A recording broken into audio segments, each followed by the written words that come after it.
Well, as a little update on this sheep wagon that is still here, the owner has contacted the museum where this is going, and they are kind of in a little bit of a bottleneck right now.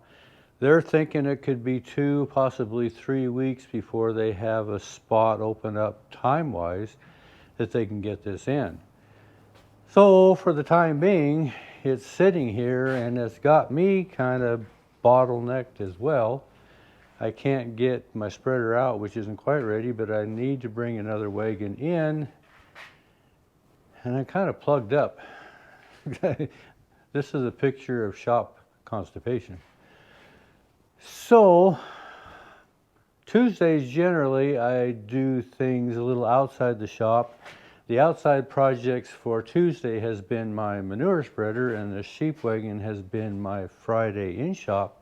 Well, I'm going to go actually outside. Well, last winter, I think it was in January, we had a tree service come in and take down a huge yellow willow tree. This was a double trunk, and these trunks were probably 4 foot across, maybe at least, a big tree.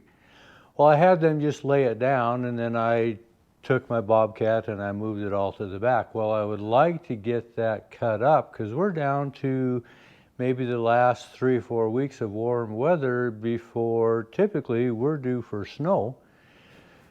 So since I'm plugged up here, I'm going to go cut up my tree, and I'll show you the size of this trunk.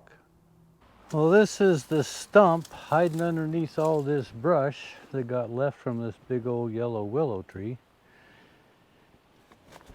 You can tell that I sprayed it earlier this spring, and some of it died and some of it just came right on going. This area here, I got new growth coming inside the dead growth, so I'm going to trim it back. I purposely left it so it could leaf out so I could spray it to absorb all this herbicide. So I'd like to trim it back, let it come back a little bit, and then right when we enter into our first or second freeze, typically that's when it wants to take a lot of nutrients to the roots to get ready to go dormant for the winter. Maybe I can spray it again then and get this killed out. This had some huge limbs on it, and where I have this Jeep parked now, there were 2 times that those limbs came and fell right here. Thankfully, I had vehicles moved at the time. They would have crushed my vehicles. And those limbs were probably 2 foot around diameter. So when that happened twice, I knew it was time to get this tree out of here. And I'll show you some of the trunks that came off of the top of this tree and how rotted they were. But this stump needs a haircut. And this is one of the places that I really do like this electric Makita saw. Light, easy to handle. Hopefully I can get into some of this stuff and get it trimmed back.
Well, you can see this is a pretty sizable stump.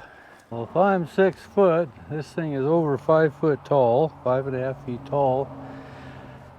This way it's probably 10 foot across, I'm guessing, 9, 10.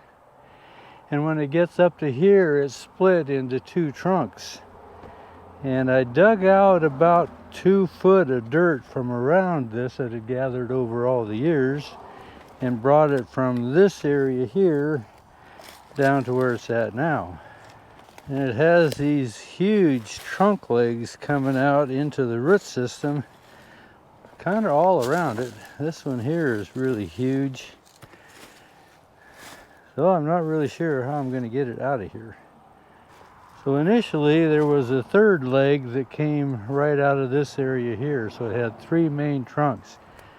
I took this trunk out probably 21, 22 years ago. And it's become this kind of a flower garden for Diane. But it easily gets overgrown with all this overgrowth from this trunk now. But on top you can see just how rotted out this was. It was hollow to the core. This other side wasn't quite so bad, but you can still see all the rot that was setting in there too. This tree was dead and just didn't know it yet. And the rotten core that's on this trunk here, it actually comes right out through the bottom here. So that's a hollow core clear down, empty underneath here. Well, this tree came down and you can see how hollow it was all the way up to the top. Some of this was even surprising that it was still standing. It just had the external ring that was all that was left. I have these big old trunks that I have to deal with. I'm not sure if it'll be worth it or not. I just should haul them and bury them. Might be a good use for my backhoe, huh? Some of this I might be able to take the perimeter out and end up probably throwing away the middle. I do have some pretty healthy limbs here. You can see some of it's still sucking moisture out of this tree, and it's been down for 7 months. Big old brutes. I have come down and got some of this blocked up to where it's been able to dry a little bit. All this is blocked up. I run about 16, 18-inch blocks. So I've been making a little bit of headway, but I have ways to go yet. In this section here, I piled all the smaller limbs, and that's what I would like to get blocked up. And I think it will be a good source of wood for the winter. I can kind of split as I go, but if I can block these up, it will just help these dry a little faster. This is where I'm going to focus right now. I won't bore you with a lot of chainsaw work. I'm just going to give you a little picture of my time outside the shop.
Well, I think I'm a little over halfway.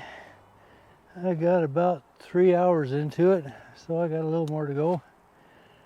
Good headway. You know, I need to get out of the shop and do some of this work once in a while. It's just good for me physically, and I just miss being out in the sun, out in the fresh air.